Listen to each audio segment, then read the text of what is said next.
Hey, bonjour à tous. Aujourd'hui, on fait une revue vidéo du livre L'ego est l'ennemi de Ryan Holiday.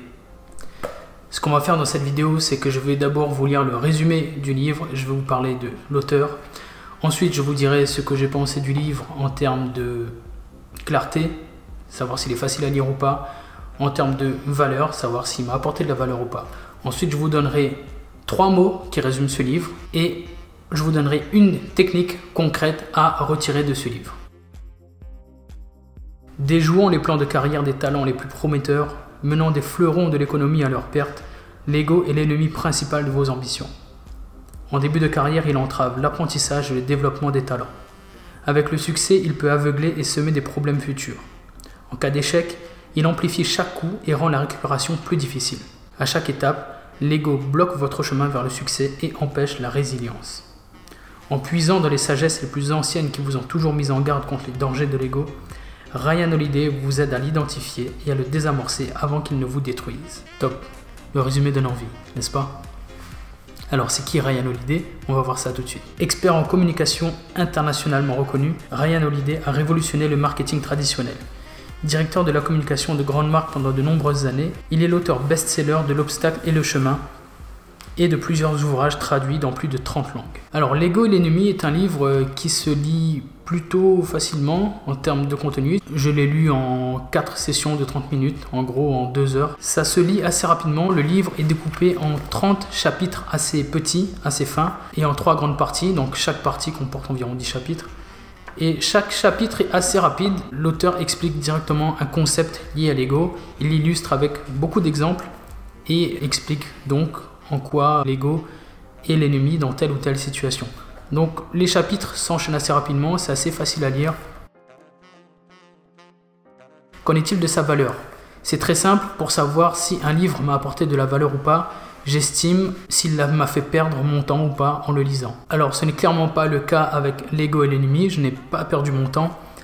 Au contraire, si j'ai perdu du temps, c'était pour prendre des notes et écrire et à chaque fois hocher la tête en lisant des choses parce que j'étais touché profondément, ça touchait des cordes sensibles, ça touchait des points auxquels je pouvais m'identifier. Et donc c'est vraiment un livre qui vous parle, c'est vraiment un livre qui parle de vous et qui vous apporte de la valeur concrètement. Donc vraiment top. Les 3 mots qui résument l'ego et l'ennemi pour moi sont réalisation, citation et introspection. Alors pourquoi réalisation? Tout simplement parce qu'en lisant le livre, on réalise que l'ego est vraiment partout.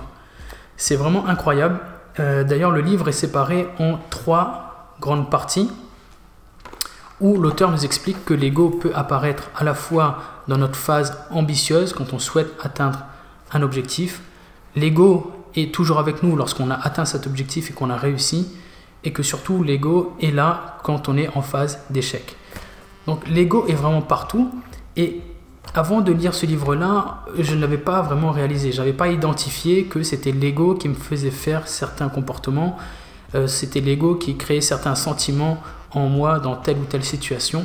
Et ce livre permet vraiment de le réaliser. On sait que notre ego est là quelque part et qu'il agit à chaque fois.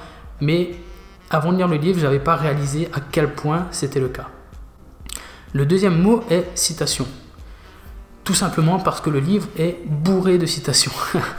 Moi j'aime bien, c'est quelque chose que j'adore, je trouve que c'est vraiment un super moyen c'est des petites punchlines qui viennent de nos ancêtres et j'adore ça parce que ça peut vraiment amener à la réflexion, ça reflète vraiment l'état d'esprit d'une personne, l'état d'esprit d'une situation et ça peut vraiment amener des changements dans une vie.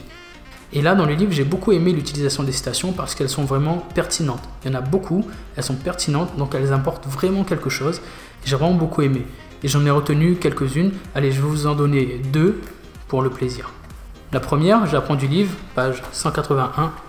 Le succès, c'est la tranquillité d'esprit qui est le résultat direct de la satisfaction qu'on éprouve, sachant qu'on a tout fait pour devenir le meilleur qu'on puisse être. Pour moi, c'est la définition du succès.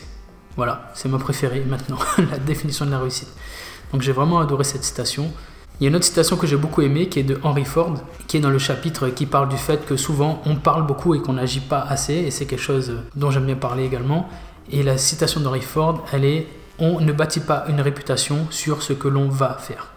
Le troisième mot pour décrire l'ego et l'ennemi est introspection. Parce que comme j'ai dit juste avant, dans quasiment chaque situation qui est décrite, on se reconnaît. On remarque qu'on a déjà vécu la situation, on remarque qu'on a déjà ressenti ce qui est décrit. Et le livre pousse vraiment à faire une introspection, à réfléchir à son comportement, à réfléchir à ce qui nous pousse vraiment, à réfléchir à la part que prend l'ego dans notre vie et à y prendre conscience profondément. Donc ça emmène vraiment à une belle introspection. Enfin, pour finir, quelle est la technique concrète que j'ai retenue de ce livre? Vous le savez, j'essaie à chaque livre de retenir une technique concrète à mettre en place dans votre vie et j'essaie de faire en sorte à chaque fois qu'elle soit la plus concrète possible. Pour ce livre-là, ce que je retiens, c'est un peu plus abstrait. C'est vraiment à chaque fois de checker son ego, vérifier son ego. À chaque fois qu'on se trouve dans une situation conflictuelle ou qu'on se trouve dans une situation qui met en jeu notre succès, notre ambition ou lorsqu'on fait face à un échec, il faut à chaque fois se demander si ce n'est pas notre ego qui est en train de parler. Quand on est jaloux de quelqu'un, est-ce que ce n'est pas notre ego qui est en train de parler? Si on veut gagner plus d'argent que cette personne, est-ce que ce n'est pas notre ego qui veut parler? Enfin bref, vous l'avez compris, c'est vraiment avoir en tâche de fond cette vérification de notre ego. Est-ce que je ne suis pas en train de faire ça par ego? Et dans ce cas-là, c'est une mauvaise façon de procéder. Est-ce qu'il ne faudrait pas que je fasse ça pour des bonnes raisons, des raisons qui sont nobles, des raisons qui sont propres à mes valeurs, des raisons qui sont propres à ce que je veux réussir moi et non pas à ce que je veux balancer à la face du monde? Voilà la technique que je retiens. Toujours vérifier son ego. Et voilà, on arrive à la fin de la vidéo. Vous savez maintenant ce que je pense de l'ego et l'ennemi. C'est un livre que je vous conseille. N'allez pas vous jeter dessus, n'allez pas absolument l'acheter tout de suite, ce n'est pas urgent. Mais notez-le quelque part et lisez-le parce que je pense qu'il apporte pas mal de valeur. C'est pas un livre top priorité, mais c'est un livre à avoir lu pour moi. Et d'ailleurs, si vous voulez le lire, je vous mets un lien dans la description pour l'acheter directement sur Amazon. Pour être tout à fait transparent avec vous, c'est un lien affilié, ce qui fait que si vous passez par ce lien-là, je vais toucher une petite commission. Et si vous le faites, ça me ferait très plaisir parce que à la fois, vous allez gagner beaucoup en valeur et vous allez m'apporter votre soutien par cette action. Et c'est un soutien qui va me remercier pour le travail que j'ai effectué. Je vous remercie et je vous dis à la prochaine pour une autre revue de livres.